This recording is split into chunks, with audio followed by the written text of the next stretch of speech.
Ассалаумағалейкум. Сіздермен бірге Бәкке мен Сәке. Ал қадірменді ағайын, бүгін міне қасиетті де киелі міне Баянауыл жерінің азаматы, өзі ағамыз болып келеді, досымыз болып келеді. Мұса Шорманұлының ауылының азаматы Ардақ деген Арекеңнің шаңырағына келіп отырмыз. Алла разы болсын. Бүгін дастархан жайып бізге енді Астана қаласында бір шай ішіп кетіңіздер деп. Жеңгемізге рахмет. Жеңгемізге міне алғыс, жеңгеміз сырт қой. Сосын Нұржан деген азаматымыз біздің досымыз, кезінде бірге оқығанбыз музыкальныйда.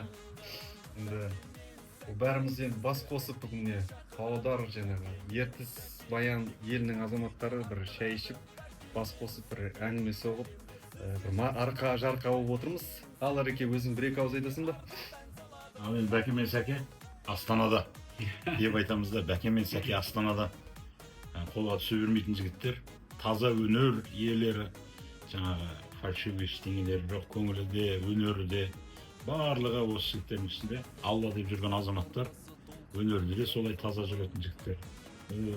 Өнерлерін өркендеп, әлі де талай биіктер бағындырып, кезінде талай жүректер жаулап едіңдер.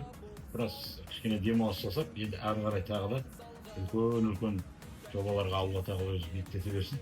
Әндерің әуелеп, халықтың әр отбасыға қуаныш сыйлай беріңдер. Амин, рахмет. Арекең жай азамат емес, халық радиосында диктор болып істеді. Қазір Аллаға шүкір, қызметте өсіп келе жатыр, парламентте жұмыс істейді екен, жаңадан шаңырақ алып жатыр. Құтты болсын. Үй алып жатыр, берекелі болсын. Алланың нұры жаусын. Осы шаңыраққа Алланың нұры жаусын. Нұржан міне досымызда бір шаңырақ салып, үй салып, Астанада тұрып жатыр. Нұржан да берекелі бола берсін. Ұл қыздарымыздың тойына қалмайық, осылай әндетіп, әдемі болып жүре берейік. Бәке, жалғастырасың ба? Жеңгеміздің мантысына жетпейді екен ешқандай. Дәмін көрдік жаңа. Манты керемет, манты. Ал, тойымыз той қаласа берсін, қазақтың тойы бітпесін әрқашанда. Ай, бәрекелді.